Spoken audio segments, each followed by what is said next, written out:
One of the most interesting things from my perspective when it comes to Trump's overall effect on the world is how his election and re-election have affected politics in other countries. And I think that just this week, a really interesting case study has opened up in how he himself and his policies are affecting conservatism in Canada. Now, Canadian federal politics is its own can of worms that I'm not going to get into. This election is mainly about the provincial level politics of Canada's largest province in terms of population, and that is Ontario.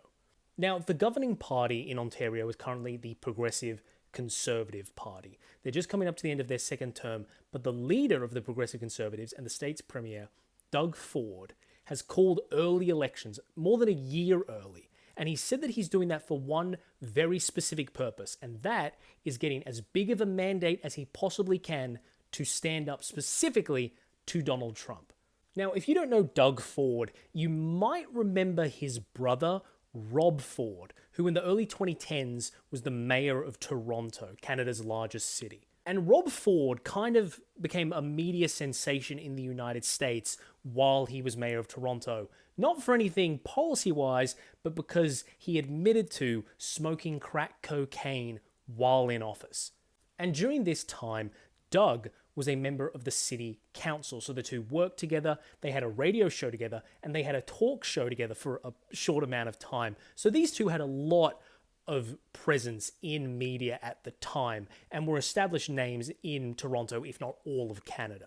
And they had a reputation for trying to appeal to working class people and trying to establish themselves as men that could do wrong, but at every instance were willing to fight tooth and nail to defend themselves and the ideas that they believed in. And Rob Ford stuck to that, fighting through his crack smoking controversies and even being elected to city council after his term was over. But unfortunately, there was a fight that he couldn't win when in 2016 he passed away from cancer. But keeping in line with their norm of fighting and never stopping, Doug Ford eventually overcame that horrific passing of his brother and went on to become the leader of the Progressive Conservative Party in Ontario. And he was elected as premier in 2018. Now, Doug Ford, as the premier of a province in Canada, has no real authority over Canada's foreign policy, but he's certainly not afraid to voice his opinion, particularly when it comes to Canada's relationship with the United States. When Trump first began speaking about the idea of incorporating Canada into the United States as a potential 51st state, it was Doug Ford, amongst all political leaders in Canada, who probably had the most hostile reaction to that idea. Aside from shooting it down, Ford's response also included a proposal that Alaska and Minnesota should instead become part of Canada, and that was a much more reasonable thing that they should work towards than Canada becoming a part of the United States. The back and forth between Trump and Ford only seemed to get worse from there, and really escalated to the point at which, when those tariffs of 25% were first proposed by Trump on Canada, that Ford began talking about the possibility, or should I say just really threatening, the idea of outright shutting off power to 1.5 million homes in the United States. Those 1.5 million homes in question are mainly in New York, Michigan, and Minnesota. And these are cities that get a lot of their power directly from Ontario. Canada and the United States have a very interwoven power grid. And one thing that Ford does have power over, if he did want to somehow retaliate against the United States for tariffs, is shutting down that energy supply for those homes in the United States. When he was asked about Ford's comments and his proposal there, Trump said that he would understand and that it's fine if he does that because of how stern he was in wanting that 25% tariff, but that he preferred it if it didn't come to that and that they could work out something with Canada. And there's a reason for that. Those 1.5 million homes could get their energy from the United States, from the domestic market. But the reason that they get it from another country is because that is the cheapest and most efficient way to get energy to those homes. Otherwise, they wouldn't do it.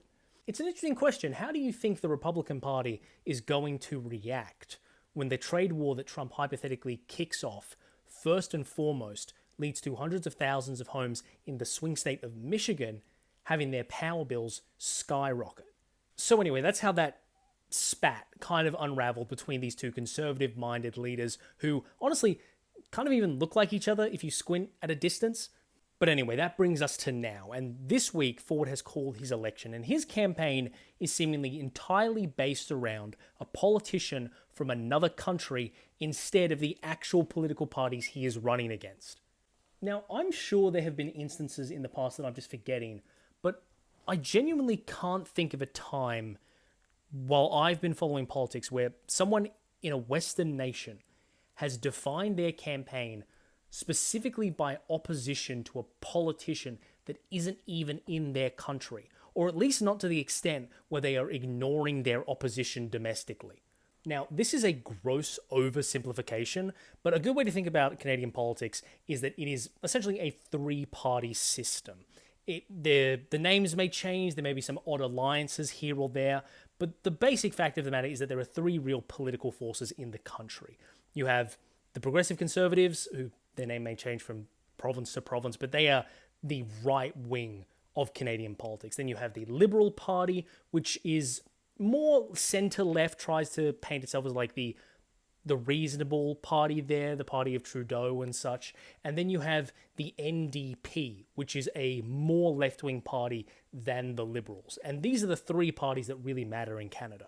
These are the only three parties that can really form government in any province or on a federal level in Canada. Don't get me started on Saskatchewan. That is a whole video for another day, but just ignore that for the moment.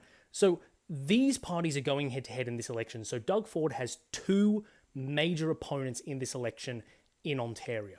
The issue, if you are opposing Doug Ford, is that opposition to him is incredibly fractured.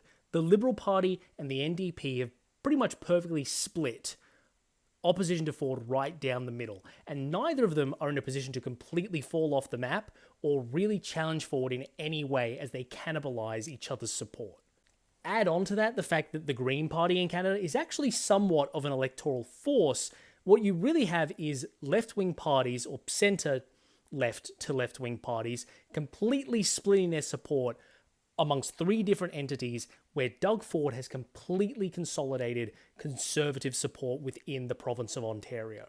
Now, Doug Ford has done a very good job of seizing the limelight, as it were. With Trudeau on the way out and current leadership at a federal level in Canada really up in the air, Ford has done a pretty good job of painting himself as the one stable figure in Canada that is actively trying to oppose Trump.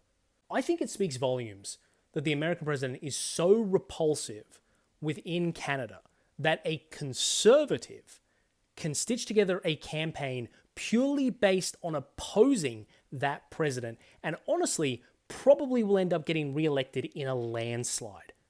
I think if there's a lesson or something to realize from this for Trump, I think it would be that even the most ideologically possessed people, if you present them with irrational and terrible policies, at a certain point, even people within the conservative movement globally are going to wake up and realize what you're peddling is bullshit.